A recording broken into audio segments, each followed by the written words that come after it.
பொதுவா மியூச்சுவல் ஃபண்ட்ஸை பொறுத்த வரைக்கும் 3 டைப்ஸ் ஆஃப் ஃபண்ட்ஸ் இருக்கு. ஈக்விட்டி ஃபண்ட்ஸ், டெட் ஃபண்ட்ஸ், அதுக்கப்புறம் ஹைபிரிட் ஃபண்ட்ஸ்.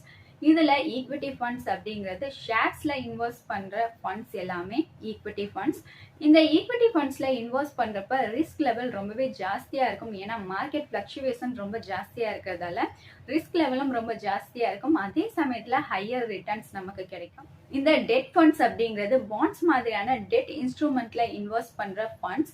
இந்த ஃபண்ட்ல இன்வெஸ்ட் பண்றப்ப ரிஸ்க் லெவல் ரொம்பவே கம்மியா இருக்கும். அதே சமயத்துல ஒரு ஸ்டேபிளான ரிட்டர்ன், கம்மியான ரிட்டர்னா இருந்தாலும் ஸ்டேபிளா நமக்கு வந்துட்டே இருக்கும். ஹைபிரிட் ஃபண்ட்ஸ் அப்படிங்கிறது ஈக்விட்டி ஃபண்ட்ஸ்லையும் டெட் ஃபண்ட்ஸ்லையும் கலந்து இன்வெஸ்ட் பண்றது. ஆனா ரெண்டுத்துலயுமே ஈக்குவலா தான் இன்வெஸ்ட் பண்ணணும் அப்படின்றது தேவையில்லை. அதோட ரேஷியோஸ் வந்துட்டு வேரி ஆகலாம். நெக்ஸ்ட் ரிஸ்கோமீட்டர். நம்ம இப்போ ஒரு மியூச்சுவல் ஃபண்ட் ஸ்கீம்ல இன்வெஸ்ட் பண்ண போறோம் அப்படின்னா அதுல எவ்வளவு ரிஸ்க் இருக்கு அப்படிங்கறத கண்டிப்பா நம்ம தெரிஞ்சுக்கணும். அதுக்குதான் இந்த ரிஸ்கோமீட்டர் வந்துட்டு ரொம்பவே ஹெல்ப்ஃபுல்லா இருக்கு. ரிஸ்கோமீட்டர் அப்படிங்கிறது வேற எதுவும் இல்லைங்க, அந்த ஸ்கீம்ல இருக்க ரிஸ்க் எவ்வளோ அப்படிங்கறத நமக்கு ஒரு கிராஃபிக்கல் ரெப்ரசன்டேஷனா காட்டும். அதனால நமக்கு புரிஞ்சுக்கிறதுக்கு ரொம்பவே ஈஸியா இருக்கும். ஒரு பர்டிகுலர் ஸ்கீம் பத்தின ரிஸ்கோமீட்டரை நம்ம எங்க போய் பாக்குறது அப்படின்னு கேக்குறீங்களா? அந்த மியூச்சுவல் ஃபண்ட் கம்பெனிஸோட வெப்சைட்லயோ இல்லைன்னா association of mutual funds in India அப்படின்னு ஒரு வெப்சைட் இருக்கு.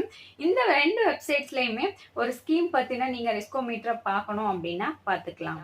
கண்டிப்பா ஒரு ஸ்கீம்ல இன்வெஸ்ட் பண்றதுக்கு முன்னாடி நம்ம ரிஸ்க் ப்ரொஃபைலுக்கு ஏத்த மாதிரி அந்த ஸ்கீமோட ரிஸ்க் லெவல் வந்துட்டு அலைன் ஆயிருக்கா, இல்லைன்னா ரிஸ்க் லெவல் ஜாஸ்தியா இருக்கா அப்படிங்கறத அனலைஸ் பண்ணி அதுக்கப்புறமா இன்வெஸ்ட் பண்ணுங்க.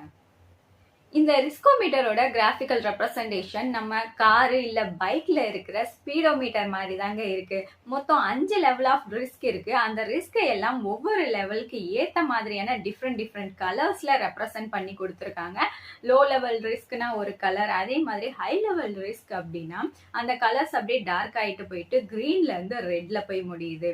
லோ லெவல் ரிஸ்க்ல என்னென்ன ஃபண்ட்ஸ் வரும், அதே மாதிரி ஒவ்வொரு லெவல் ரிஸ்க்லயும் என்னென்ன ஃபண்ட்ஸ் வரும் அப்படிங்கறத பார்க்கலாம்.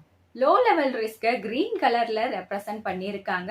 90 டேஸ்க்குள்ள மெச்சூரிட்டி பீரியட் இருக்கிற இன்கம் ஃபண்ட்ஸ், கில்ட் ஃபண்ட்ஸ், அதுக்கப்புறமா பிக்ஸ்டு மெச்சூரிட்டி பிளான்ஸ் எல்லாம் இந்த லோ லெவல் ரிஸ்க்குள்ள வரும். உங்களோட இன்வெஸ்ட்மெண்ட் ரொம்ப சேஃபா இருக்கணும், அதே சமயத்துல ரிஸ்க் கொஞ்சம் கூட இருக்கக்கூடாதுன்னு நினைச்சா நீங்க இந்த மாதிரியான ஃபண்ட்ஸ்ல இன்வெஸ்ட் பண்ணலாம். அடுத்து மாடரேட்லி லோ. இந்த லெவலை லைட் கிரீன்ல ரெப்ரசன்ட் பண்ணியிருக்காங்க.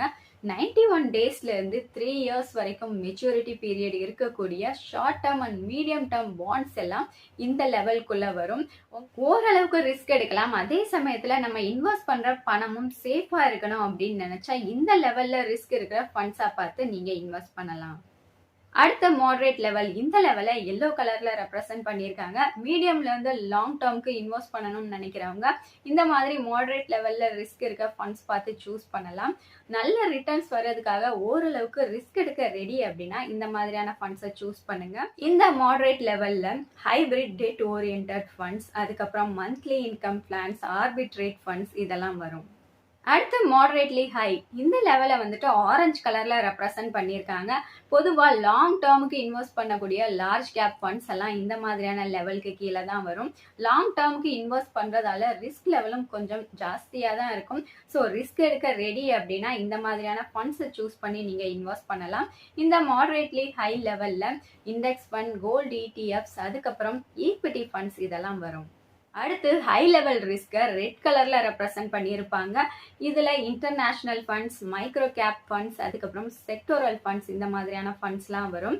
இந்த ஃபண்ட்ஸ்ல பொதுவா ஹை நெட்வொர்த் இண்டிவிஜுவல்ஸோ இல்லைன்னா லாசஸ் ஏற்படுறது பத்தி கவலையே படாத இன்வெஸ்டர்ஸோ தான் இன்வெஸ்ட் பண்ணுவாங்க. இந்த இன்ஃபர்மேஷன் கண்டிப்பா உங்களுக்கு யூஸ்ஃபுல்லா இருந்திருக்கும்னு நினைக்கிறேன். இதே மாதிரி இன்னும் நிறைய யூஸ்ஃபுல்லான இன்ஃபர்மேஷனுக்கு நம்ம சேனலை மறக்காம சப்ஸ்கிரைப் பண்ணிக்கோங்க.